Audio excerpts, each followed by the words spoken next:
آپ کا رونا، آپ کا اداس ہونا، آپ کی محبت، جذبے اتنے غیر اہم نہیں کہ ایک انسان کے پیچھے ضائع کریں۔ مانا کہ یہ تکلیف برداشت کرنا مشکل ہوتی ہے، مگر وقت گزرنے کے ساتھ ساتھ کم ہوتے ہوتے ختم ہو ہی جاتی ہے۔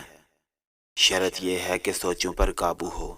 آپ کی شخصیت کوئی گری پڑی شے نہیں کہ کوئی بھی آپ کو چھوڑے، بھول جائے، پھر بھی آپ اس کے پیچھے پیچھے لپکیں۔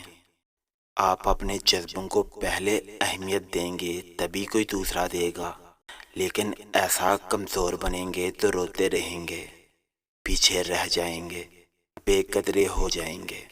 اس لیے اٹھیں، مسکرائیے اور خود کو بدلنے کی کوشش کریں، تاکہ کچھ لوگوں کو پچھتاوے کے مستقل مرض میں مبتلا کر سکیں۔ زندگی انمول ہے، اور خاص طور پر آپ